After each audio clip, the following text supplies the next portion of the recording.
édition d'information de 14 Gabon.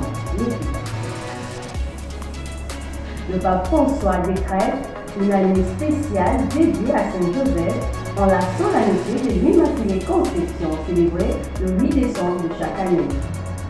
On célèbre aujourd'hui 9 décembre la journée mondiale de lutte contre la corruption. Question importante à l'heure où le monde traverse une phase difficile. Les réponses de Gabonais Londa, nous le découvrons dans ce journal. On ouvre ce journal avec le magistère universel. Aujourd'hui, c'est tenu à la place Saint-Pierre de Rome, l'audience générale du pape François à la Bibliothèque Vaticane.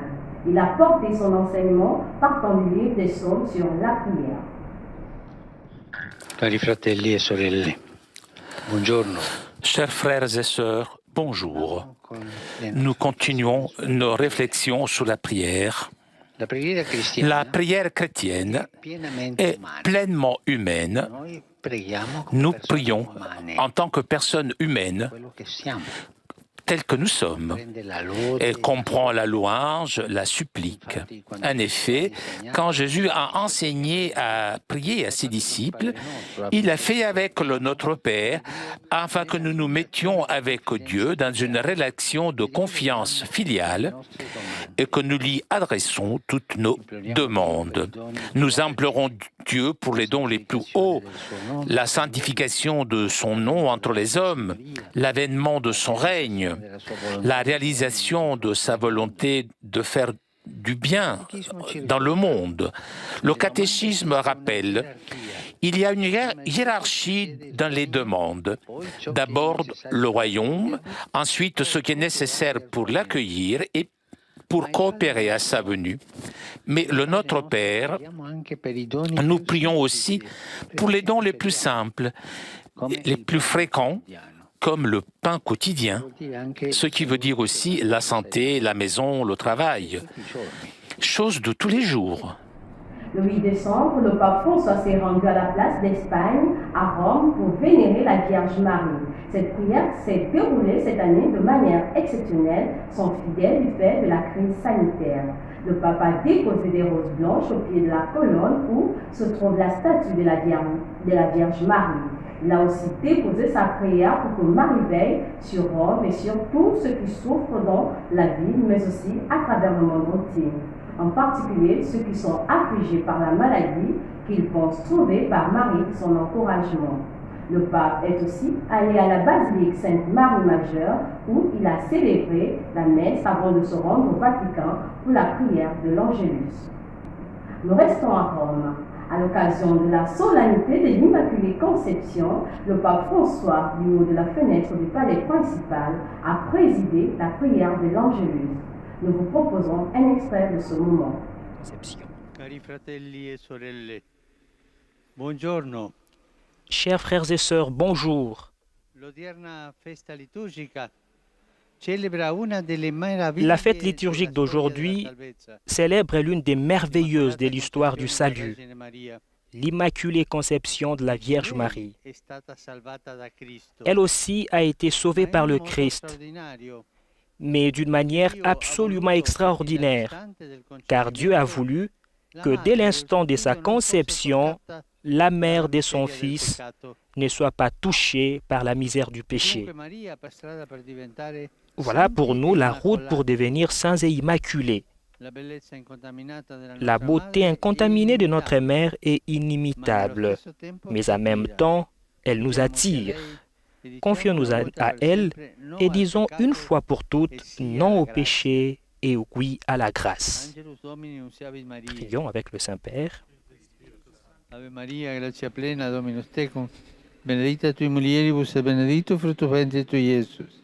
Sancta Maria, Mater Dei, ora pro nobis peccatoribus, nunc et in hora mortis nostre. Amen. Ecce ancilla Domini. Fiat mi secundum verbum tuum. Ave Maria, gratia plena, Dominus tecum, benedicta tui mulieribus et benedictus fructus ventris tui, Iesus. Sancta Maria, Mater Dei, ora pro nobis peccatoribus, nunc et in hora mortis nostre. Amen. E verbum caro factum est. Et habitavit in nobis. Ave Maria, gratia plena, Dominus tecum, Benedicta tui mulieribus et benedictus fructus ventris tui, Iesus. Santa Maria, Mater Dei, ora pro nobis peccatoribus, nunc et in hora mortis nostre. Amen. Ora pro nobis, Santa Dei Genitrix. Utini efficiamur promissionibus Christi.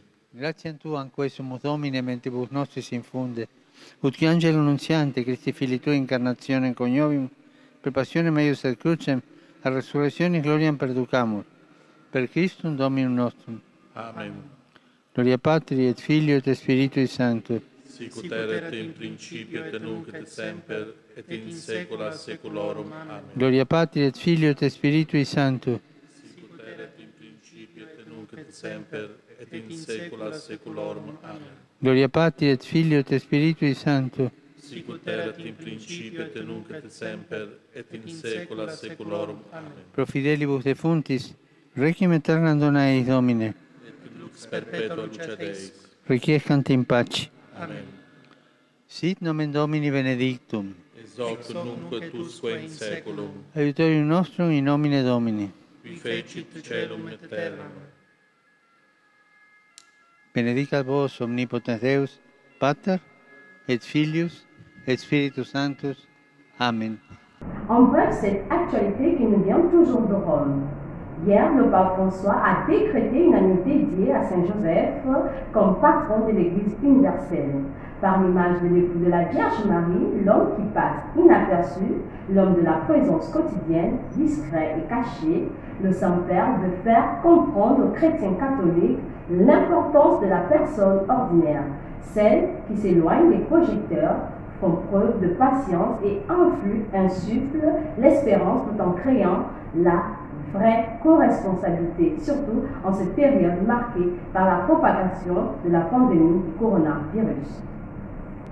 À Libreville au Gabon, à l'occasion de la fête patronale de l'Immaculée Conception de Marie, Sœur Louise Marie Sadio, provinciale de la congrégation des Sœurs de l'Immaculée Conception d'Afrique centrale, revient sur le parcours de la congrégation depuis son arrivée au Gabon il y a plus de 100 ans.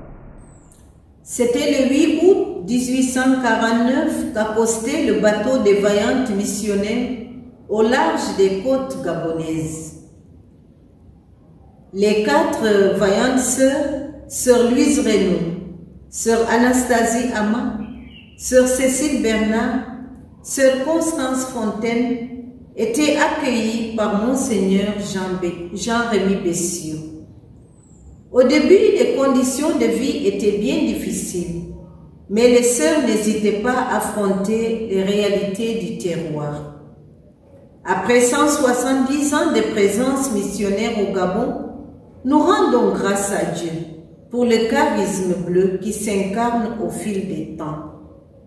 Aujourd'hui, la congrégation est en action de grâce pour ce bel héritage laissé par Sainte Jeanne-Émilie de Villeneuve, canonisée par l'Église le 17 mai 2015. Consécration Notre-Dame du Gabon.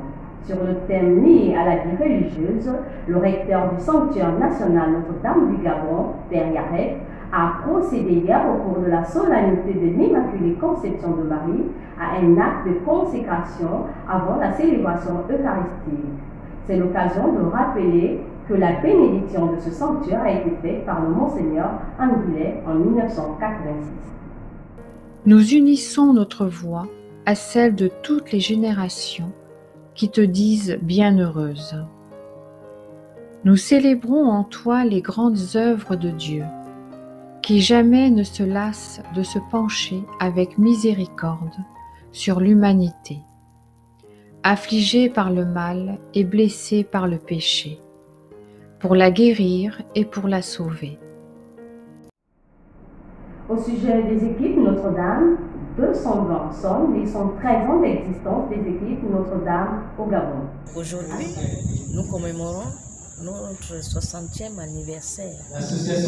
Donc, nous n'avons pas voulu que cette fête passe inaperçue. Voilà pourquoi nous sommes là aujourd'hui. Et à l'occasion de la solennité de la Vierge Marie,